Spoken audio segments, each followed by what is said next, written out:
Everyone has a story to tell. Welcome to DingoTalk, where we explore the experiences that make us who we are. Here's your host, Carlo Guadagnino.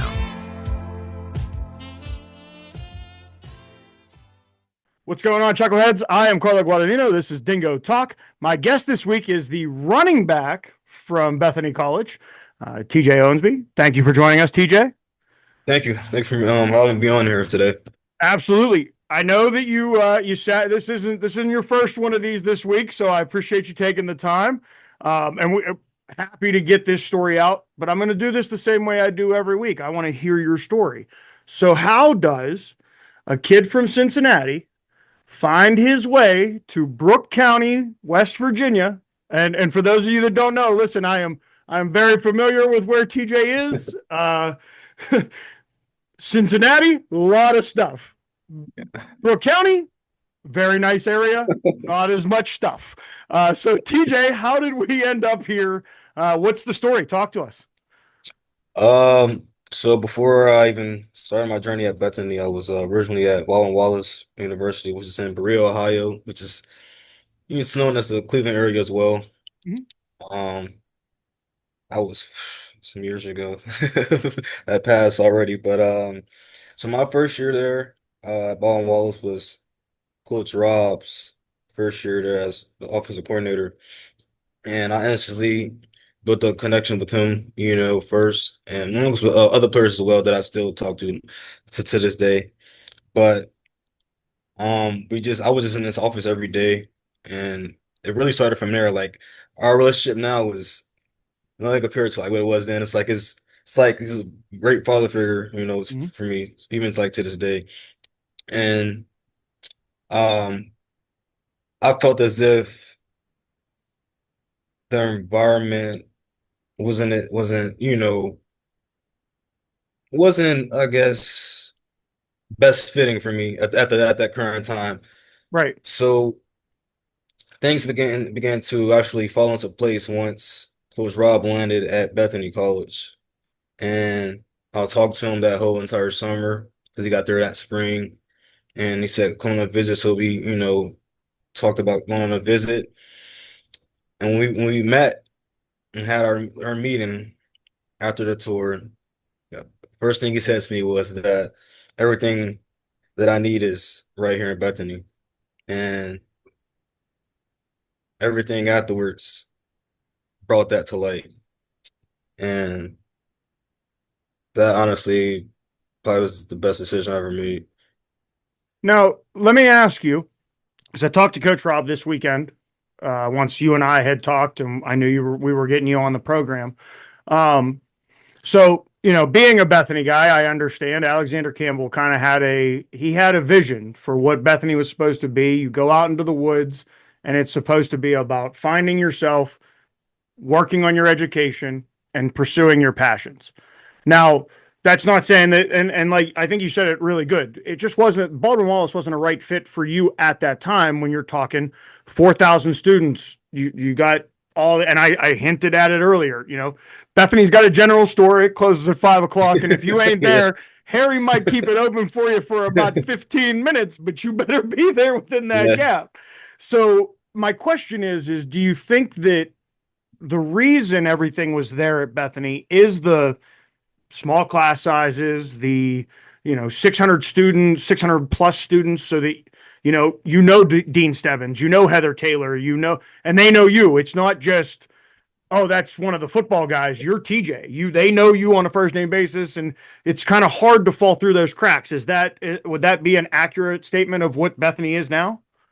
Yes, and to further elaborate on that, I feel as if in an environment like Baldwin Wallace, you're asking yourself, where can I fit in? Where's the best, environments for me, the best group for me? Whereas if at Bethany, you know exactly like who you are, and you know what you can do to better yourself and, evolve and grow as a person, individual, and a player. So I feel like that's just the minor differences.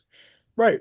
Now, talk to me about, so what are we majoring in? So I recently just graduated my bachelor's in physical education and sports studies with my track was recreation, athletic administration, coaching education, which race for short, but people always ask, so what's race? So you have to say it either way. Right? Used to be rap. When I was at Bethany, it was rap or rack. I can't remember which one it was, but it was one of those two. But so now you're taking the grad year. What is that the relationship with Coach Rod and or Rob and the coach and the relationship that kind of what Bethany College is for you? That it was kind of like a no brainer. Like, yeah, I want to come back. I want to finish this and at least start the masters there. Yeah. So at first it was like no pressure, no pressure, explore your options, whatnot. But it was like throughout like the start of the summer, it was like there was too many signs like just bringing me back to Bethany. Like I've made it, I peaked in what was out there and may have been out there, but more so it was just like all the signs just brought me back to like you get it's there's something more like coming here for you at Bethany. Mm-hmm. So you just stay for the ride. And so we're gonna do this one last ride with Coach Rob, and we're gonna see what we can do.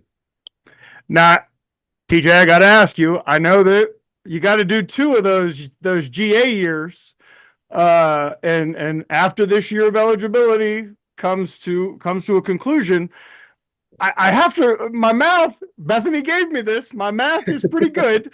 There's still one of those, and I can't help but wonder: are the camps kind of you feeling out the do I want to get into the coaching carousel and make this kind of the path that you go on? Has it crossed your mind yet, I guess? Uh, I definitely think that will be the case for sure.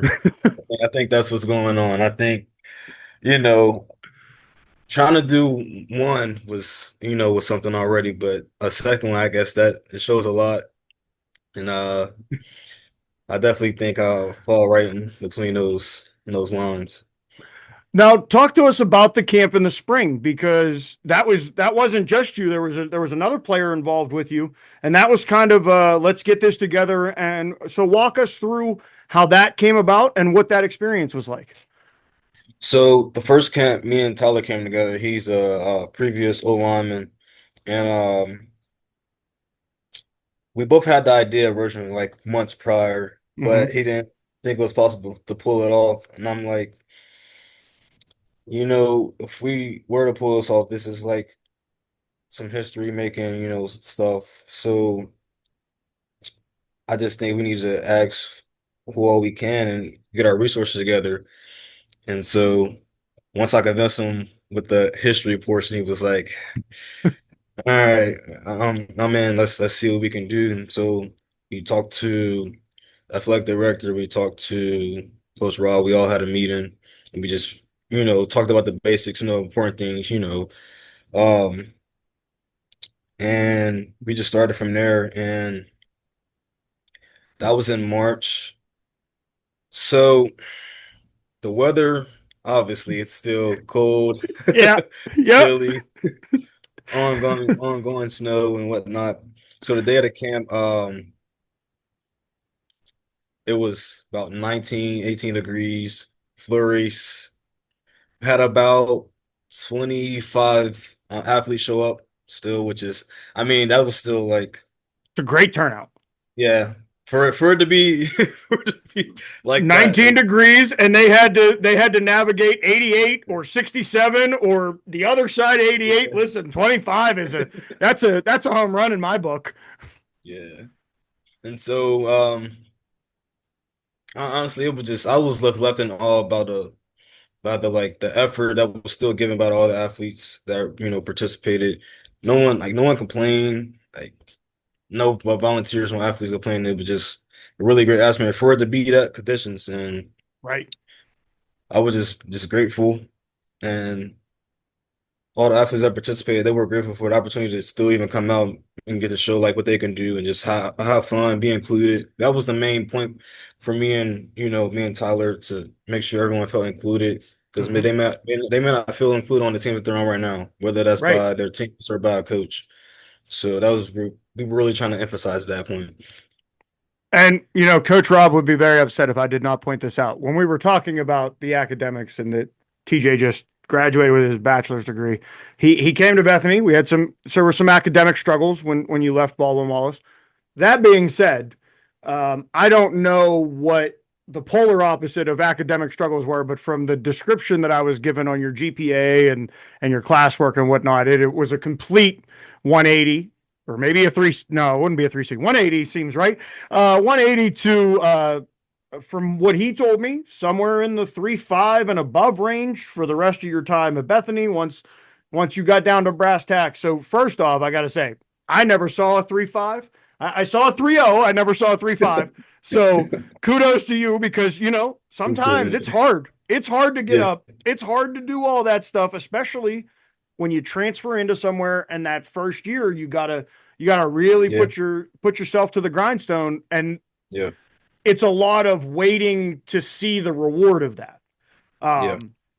So kudos to you on that because it's not an easy thing. People forget that you're student athletes, you know, and you know. So that being said, I have to ask you, what would you tell a senior this year, right? There's a bunch of them, Brook High School, Wheeling Park, up into the Pittsburgh area or the Western Pennsylvania area, the Ohio area. What would you say as a player currently to a 17, 18-year-old guy that's going through the process? What's the advice that you give him? Honestly, I would just tell him to, trust yourself and remember what's important. And when in regards to schools and coaches, you have to feel the importance of you as an individual because you're an individual, you're a human being before you're an athlete. You will always be a human being, but you won't always be an athlete. So I would just say, just go with your heart feels and with your mind feels because you'll always be a human being, but you won't always be an athlete. Right. And then the last part before we get into this camp coming up here next week, why Bethany? Because I think that's a question that only the people that have worn the green, gold, and white and the they've been to Bethany. They've been there in the summertime where, for whatever reason, it becomes Georgia in the middle of the summer and the humidity and the heat, and you're living in Harlan, or like you pointed out, it's March and it's still 19 degrees up on the mountaintop. And so why Bethany? What has kept you? What has kind of made you be the, and I said this to Kobe from D1 Rejects, I would call you the epitome of what a Bethany student's supposed to be. I mean, you're a guy that you went through some struggles. You decided to come to a hole in the wall in the middle of Brooke County, West Virginia, and turned it around and exemplified what the guy that founded the college all the way back in 1849 was his whole goal. So why Bethany? Why Bethany for you?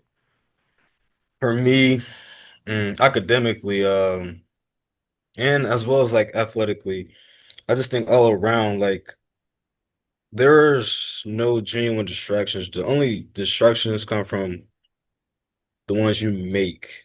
Right. You know? Right. And when you have no distractions, you completely can focus on character development and your growth as an athlete and the minor things that you can tweak to be a better person. And so for me, the staff and administration, they really care about you. Like that class ratio, that 10-to-1 class ratio that's bigger than people really think. Right. Instead of you been in there with hundreds of other people, you can't really get that one-on-one. Whereas if the professors know you wherever you go, and well, there's one lecture hall on campus. There's one, folks. Everything else is a classroom. There ain't no hiding. You can be in the back, you can be in the front. They see everything. Like So I think that really plays a part on how successful you can be as a student, not even just an athlete. And so when you can be in an environment like that, everything is just your success and growth is just limitless at that point. Right. All right. Now let's talk about the camp coming up. So a lot of stuff going on behind the scenes for you. You're building a camp and a lot of the proceeds are going to go to Wheeling, Triadelphia, Elm Grove, everybody that was affected by the floods that came through. I mean, again, thankfully Bethany's up on a hill, but Yeah. I have to think about like the Yeah. baseball field. They just got it redone, and those floods could not have been great for that. Right. Why? How quickly after all of that happened did it click for you? Like, oh yeah, this is how we want to raise this money. Um, so originally I just wanted to do a second camp and add like a summer twist to it. And once I seen what was going on, I took all my flyers on all my social media. And I'm like, we often don't put our good out in society with open opportunities, and this is a great open opportunity to help those who really need it and to bring other people together at the same time. So it's just it's a mixture of having everyone's support, but even using my own resources to Right. push that forward. And so I just I met with, the same people who supported me with my first camp, and I spoken to Dirty Dog Tavern to see if we can work out something, to help, those who wanted to do something afterwards. Right. Um, and so I basically just wanted to really do something bigger than the first camp, but also make sure that we're doing everything we can to get those that need to be back on their feet to do what we can. Right. So it wasn't just it was kind of a twofold there. So you Yes. you want to give the younger athletes that opportunity, come back. Maybe they couldn't make it Right. earlier in the spring. So you wanted to give them the opportunity again to be seen and have somebody really focus on working with them. And then you turn around and say, wait a minute, now these people are displaced or they're dealing with all Right. this flooding. We can do twofold. So Right. talk to us about the camp. What's going to go on? What it's the 12th Yes. of July. Yes. Okay. And what's the So age groups? age groups would be 8 to 17. Okay. And what are you covering at camp? So basically it's gonna be so the first beginning of the camp is gonna be like similar to the first camp where you're gonna do light skill work, but Mm-hmm. then you're gonna transition to where everyone is gonna learn offensive skills and defensive skills. And then there'll be, obviously breaks because if depending if we're dealing with the heat wave, another heat wave come through again, then we're going to be implementing a lot of like breaks for hydration and water. And so the last part, which would be the exciting part, which I'm excited for, each age group will play 2 to 3 games of 20-minute flag football. And Okay. so it'll start with the 8 to 9, then they'll end with the 16, 17. And so that's what the last portion will be. And that's how we'll conclude and wrap everything up. And then, so while you're going through camp, can I ask do you have a number right now? How many people you're expecting? Um, I have a goal. I have a goal. I reach at least 40 to 50 Okay. Okay. participants. That's my goal, And I gotta ask you a more of a personal question. Everything on the ankle, everything's good. We're Yeah, yeah, all yeah, yeah, everything's yeah, straight. yeah. Because again, Yeah. I know I'm supposed to be unbiased and I try Yeah. very hard, but I'll be watching. And I talked to coach and he said, man, we noticed those first like 6 weeks, he just didn't have, there was this. And then he finally released, he goes, well, yeah, we find out he has a little bit of an ankle issue. And I said, well, Yeah. he say anything? No, no. So I just want to make Yeah. sure it's out there Yeah. now. Everything is Yeah. healthy, good. Now, when everybody comes to camp, is there going to be? I guess how do I want to say this? Is there going to be somebody from the college involved as well, like that's going to talk about Bethany, or is that kind of you take So on the ambassador role? so I think I'll keep it similar to the first time as where I'll have volunteers speak in the beginning and at the end, and then I'll just explain to them like how the process can normally work, Hmm. for like everyone. And to not set unrealistic expectations, but to set realistic goals instead, reachable goals, and then start there, and then you go from there. And that's my main point with that. And then last one I want to ask you. I ask the coaches this a lot. I've never really had the opportunity to ask a player. From your point of view, what's the biggest misconception about Division III football? Mm. As a Division III ball player, I feel like it's the perfect hat for you to wear on this one.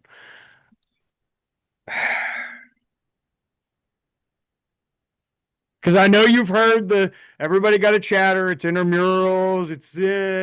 It's they think about school, which is true. You're a student athlete. You pointed Yeah. that out multiple times. It's the Yep. academics and athletics. You're a human before you're an athlete. You'll be a human Yeah. after you're an athlete. Yep. Um, I think there's a lot of people. Maybe we'll go back and forth on this one. I personally, I think that it's a lesser quality of football. And I think the statement gets made by people that have never Yeah. gone to a D3 football game. I mean, you played in the OAC. There happens to be a school in that conference that's Yeah. pretty damn good. They win a lot. They have a lot of national championships. They play pretty good football. Where you were at Baldwin Wallace, they play pretty good football there. John Carroll, etc. So the OAC. Then you come over and you're in the PAC. Last year, you're talking Carnegie Mellon, W&J, Grove City, Westminster, all postseason teams. Yeah. The group in the middle, they're 500 teams, and you know some schools are going through a rebuild process. This is Right. a post COVID. It's a weird little where the gap got a little bit bigger, but the gap, Yep. I think it looks bigger than it is. I think that there's a lot of teams that they maybe were missing a quarterback. Yeah. They may be missing a linebacker, and they're that piece away. Coach Rob's situation, he's slowly rebuilding pieces from to get a program really on the rise. So Yeah. I guess my question for you is, would that be an accurate assessment? Is that it's a lot of good football. You just really you gotta go and watch it before you open that can of worms, let's Yeah. say.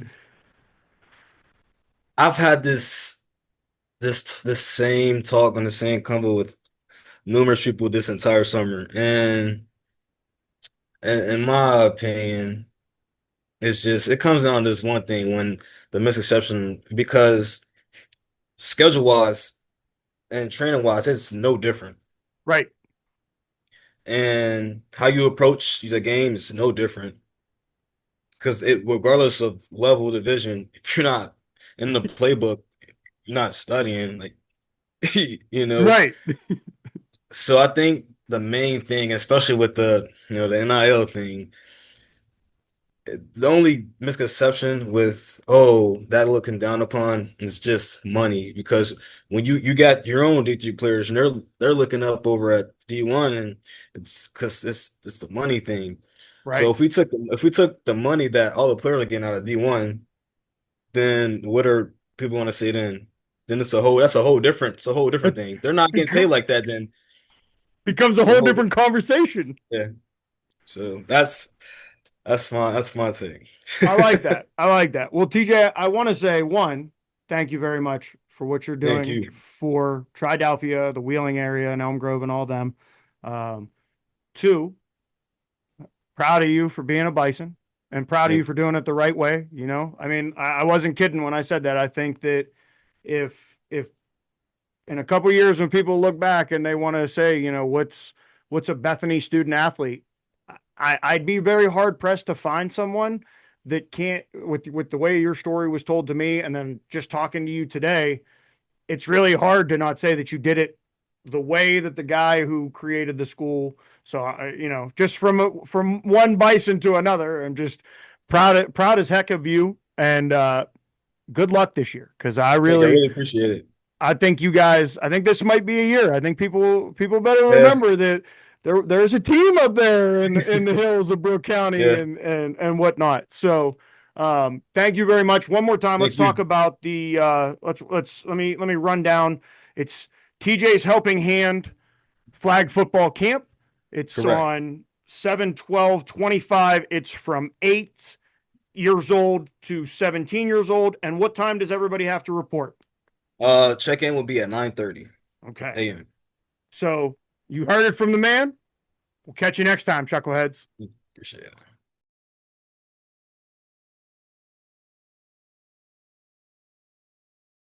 Thanks for checking out this episode of Dingo Talk. Don't forget to rate, comment, and subscribe. For more info and to contact the show, you can find us on Twitter @DingoTalk.